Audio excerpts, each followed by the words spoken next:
Let's talk. Giles Brown. Her Lotus year, China, the Roaring Twenties, and the Making of Wallis Simpson is a new book by Paul French, which documents the revealing history of legendary Wallis Simpson's controversial and formative year in China in the 1920s. I'm delighted to say that Paul French joins me live on the line now to discuss this period of Wallis Simpson's life I wasn't aware of. Paul, good morning to you. Good morning. Thank you for joining me this morning. Now, you based yourself in China, if I believe correctly, for several years. So you have knowledge of the area. And how did this story come across your radar, as it were? Well, back in the 1980s, I was a language student in Shanghai. And then in the 90s, I went back there and I lived in Shanghai for 20 years and I still visit China regularly. So I'm a kind of a China guy. I'm not a royal guy, if you see what I mean. And most of the books about Wallis Simpson have been written by royal specialists for whom Chinese history and politics is confusing, to say the least, as it is to most of us. And the time I was living in Shanghai, visitors would always mention the various rumors about Wallis Simpson's time in China that had been passed around in the 1930s at the time of the abdication crisis and have kind of lingered around her. Some of them are sort of, quite sexual. Others of them intimate that she was involved with drug running, with gambling gangs, things like that. And none of them struck me as a China person as particularly true. So I kind of was curious as to what she actually did get up to, because she's 28 years old when she's in China. So this is a Wallis Simpson 12, 13 years before she meets the Prince of Wales in London. So it's a very different person. Because, I mean, again, most of us Brits will know Wallis Simpson as, the American divorcee, abdication, etc. And she seems to have sprung fully formed in that role, at the age of late 30s, early 40s. But obviously there is a life before that. What's she actually doing in China? I mean, she's not gone to Rhode Island and taken the wrong turn, for goodness sake. So how did she end up in Shanghai of all places? Well, I mean, the interesting thing is she had never given China, Shanghai, Beijing a thought in her life. But her first husband, because she was twice divorced, her first husband was an American naval officer who was posted to Hong Kong. Their marriage was on the rocks. He was a drinker, but she decided to follow him and restart her life. And she went initially to Hong Kong, but unfortunately he started drinking again. He beat her up, and I think when we think of Wallis Simpson, we don't really think of a woman who was badly abused and had to run away from her marriage. And she believed if she could get to Shanghai, which of course at that time was famously this kind of international city where you didn't need passports and all that sort of thing, she thought that she could get a divorce there. So she ran away from Hong Kong and she got a boat up to Shanghai. She couldn't get a divorce there, but she decided she quite liked the freedom. This is 1924, remember? And she stayed there for a while and then moved on and ended up in Beijing. And although she's often associated with Shanghai because Shanghai has that racy, sexy reputation that we all sort of think about, she actually spent most of her time in Beijing and really fell in love instantly with the kind of ancient capital, a much slower paced, more intrinsically Chinese city than Shanghai. I suppose the thing is, though, when we're looking at history from 30s backwards, it fits in with the narrative that somebody like Wallis Simpson is going to be seen as this twice divorced woman who spent her time in Shanghai. And Shanghai is mentioned in the same breath as Berlin in the 20s, and it's that whole louche thing.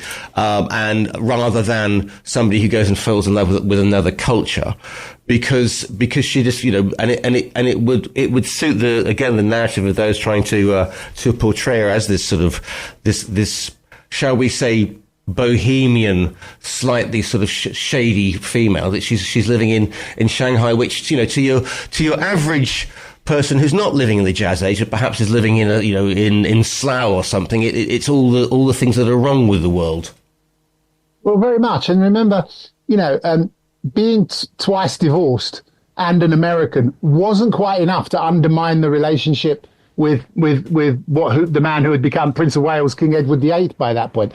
They needed something else.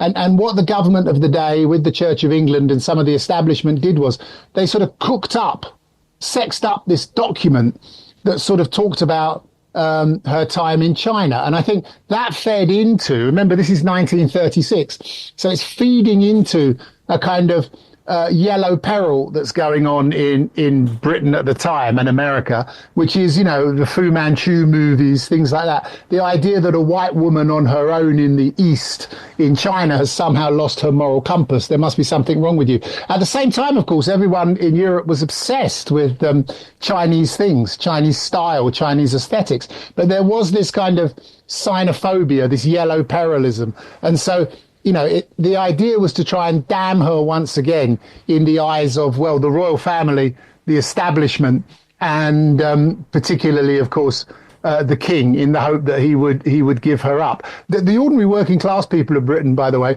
didn't know anything about this. It was never reported in the papers. It was a whispering campaign in kind of Mayfair and country estates. And if you ask the ordinary person on the street, they thought that, us working class people are quite sentimental, aren't we? We just thought, well, if he loves her, he should marry her, and, who really cares? But it really did damn her in the eyes of that. It tried to undermine her. But of course, it wasn't ultimately successful, because he did abdicate, he did marry her, and they lived in exile to ripe old ages. Indeed. Interesting enough, because again, most of us will know this period of Chinese history from The Last Emperor. Simple as, basically they'll have seen that thing, and again, it's people falling off their chaise lounges, off their nuts on opium.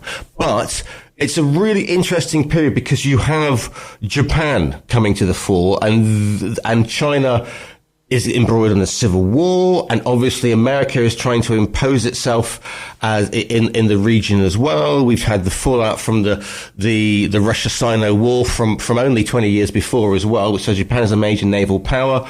China is huge, but obviously it is falling apart with civil strife. So for a single attractive American woman in Beijing, or Peking, whatever you want to call it at that time, there must have been the opportunity to perhaps report back. I mean, was there any sort of espionage thing? Because she's well connected. Yeah, you're absolutely right. And your knowledge of Chinese history is better than about 98% of people's.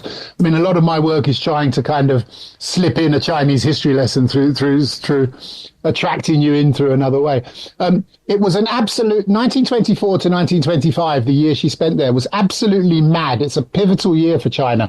You're quite right. Right at the start of it, Puyi, the last emperor, is expelled from the Forbidden City into the hands of the Japanese. The Japanese are looking to take over northern China.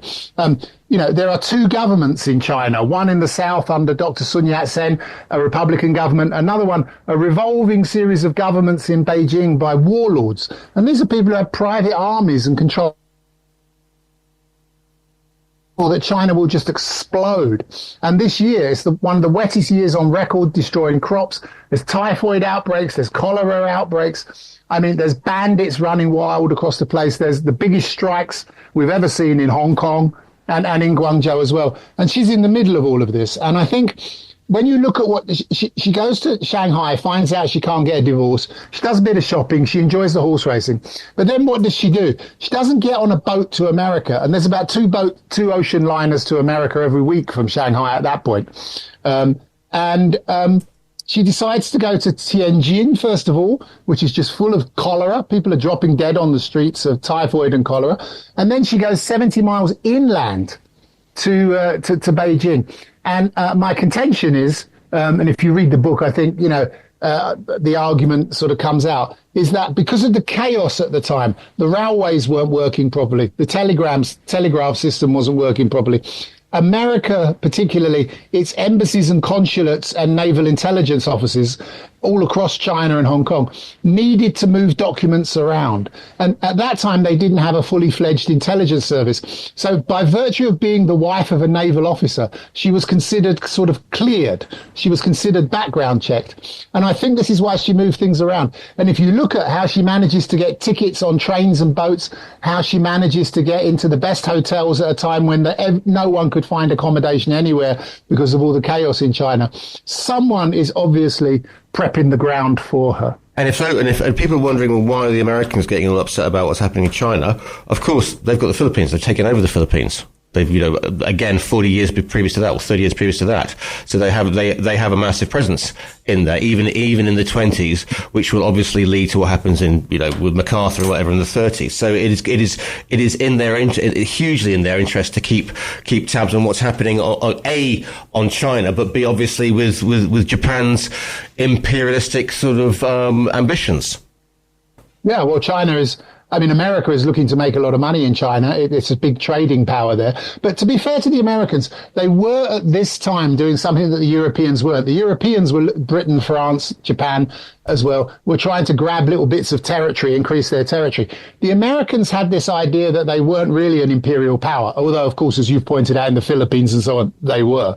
But what they're trying to do is broker peace talks between Sun Yat-sen and the Republican government in the South, which has been in power since 1911, and the various warlords. And funnily enough, they're trying to do this in late 1924 in Tianjin, the port in northern China that Wallis Simpson sails into, claiming in her memoirs much, much later, I just thought I'd go on a shopping trip. I mean, this is like someone deciding, I'll go for a weekend break shopping trip in, Ukraine. Is this a Salisbury Cathedral spire thing? Is it one of these jobs, is it? It's completely mad. But what the Americans are trying to do is broker a peace deal between the northern warlords of China and Sun Yat-sen to try and form one government, to stop China exploding into, if it had exploded, we could be looking at not China as one big country, but something more akin to Central Asia, and various little stans all over the place, little fiefdoms, some successful, some not.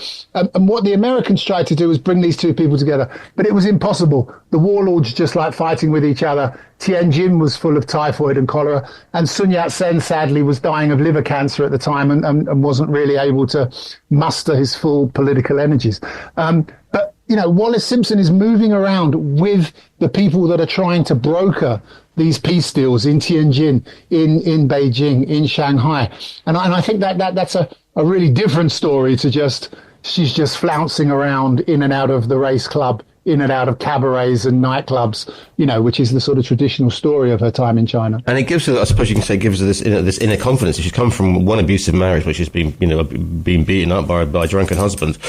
And then she goes and, if you like, discovers herself here. I mean, and not only that, but during this period of time, you mentioned that China is in vogue with the Jazz Age and whatever, but she comes back with this, when she does leave China, she comes back with this signature style that, which many American women of the time just wouldn't have got. And so she makes an impact when she comes back to America or to Europe.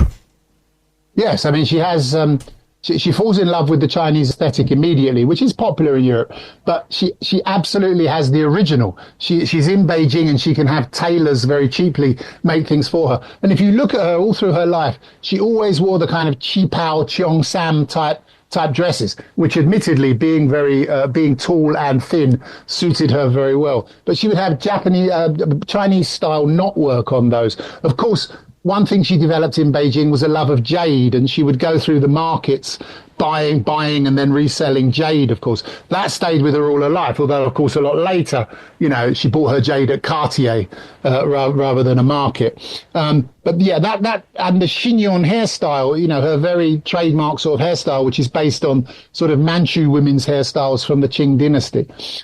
Cecil Beaton said it was so black and shiny, if a fly landed on it, it would just slip off. And of course, her and the Duke of Windsor in exile always had Chinese pug dogs as well. So she loved that. She loved that style, and you can actually trace, and I do in the book, various things that she bought in markets in Beijing, Chinese screens, little ivory elephants, lacquerware boxes that followed her back to America. Then, of course, when she married Ernest Simpson and moved to London, and then when she became the Duchess of Windsor and lived in the Villa Windsor in the Bois de Boulogne in Paris. These things followed her all through her life.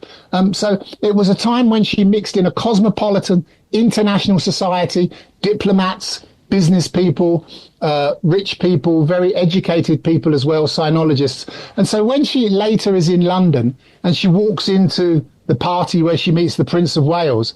She's not this Navy officer's wife from boring Baltimore. She is this international woman who has moved in circles. She knows how to talk. She knows how to converse. She knows how to, push herself forward. She's learned to be independent and interesting. And I think that that's, again, something that's rather sort of glossed over with her. She's always seen as a sort of a man catcher or sort of very determined like that. But I think she was someone who was able to walk into a room, light it up, had some pretty good anecdotes from her time in China, had a pretty interesting life. And I think the Prince of Wales, coming from actually a much more reserved and insular circle than Wallis was used to, found that fascinating. Yeah, because it would, she lights up a room and he's, believes his destiny is all planned out before him. And, at the end of the day, it's a decision for the woman he loves, etc. And he puts himself, which he is, in a society where service and knowing your place is everything. This is why we have this tremendous backlash in the way that, I remember my grandmother would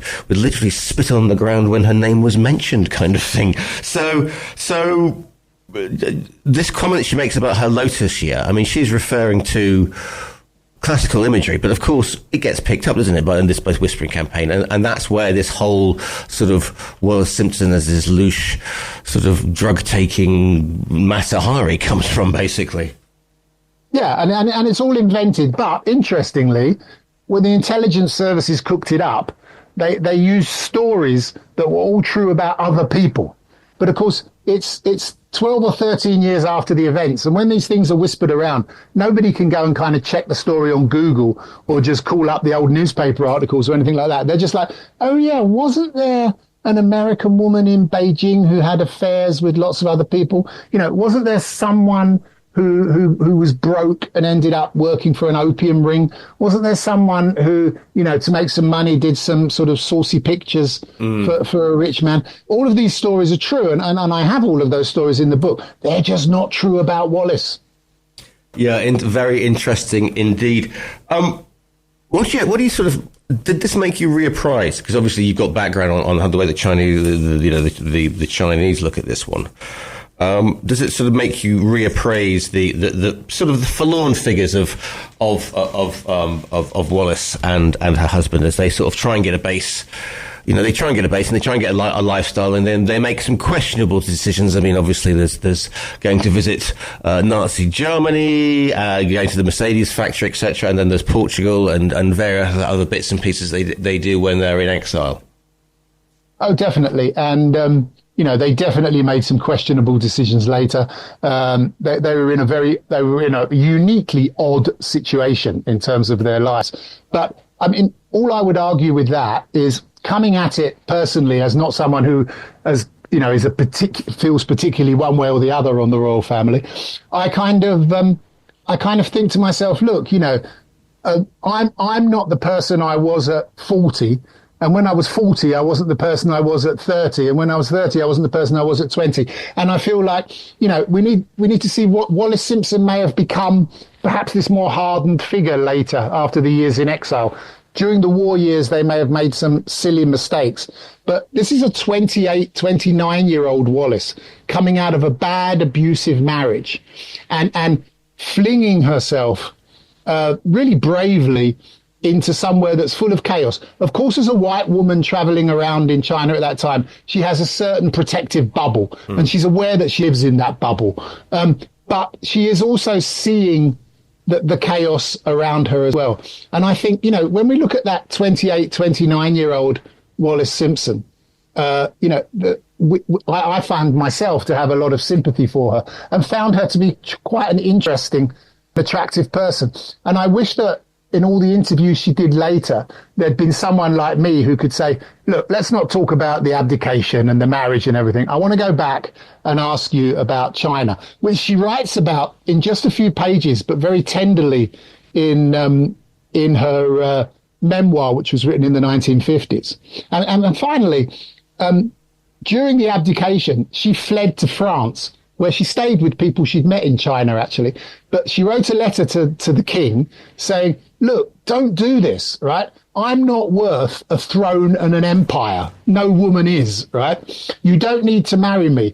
I will just disappear. I will just go to, I will just go to China.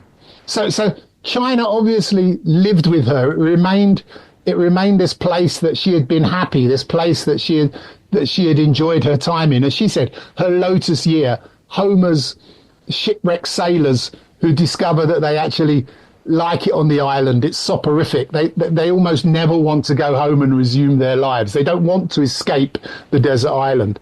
And that, I think, stuck with her throughout her life. Yeah, but then again, you see, the China that she imagines isn't there anymore, because you get Nanking, you get the Japanese invasion, and then you've got what happens in the Second World War with, the Americans saying they're going to help support, the nationalists, and because China splits again, and then was it Chiang Kai? The name Chiang Kai, the name of the Chinese leader during the Second World War.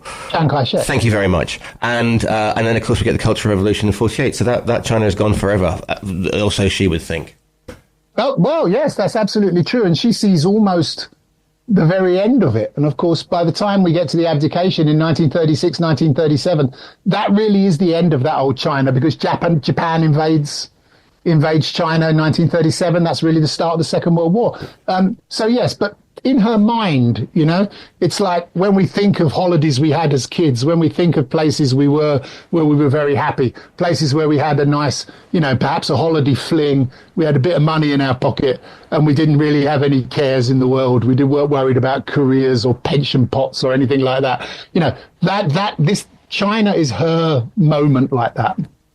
The book is called Her Lotus Year, China, the Roaring Twenties, and the Making of Wallis Simpson. It's by Paul French, who is speaking to you today. Paul, if people want to find you online, I know you're active on social media. Can people find you on the web? I'm very easy to find. I do a lot of blogging and posting old photos and bits and pieces about China for anyone that's interested at ChinaRhyming.com. And you can find me there, and that's where I am on social media as well. ChinaRhyming.com. You can also order the book via our own virtual bookstore. The book is called Her Lotus Year. It's written by Paul French. Paul, thank you so much for your time today. This has been a great chat. Thanks.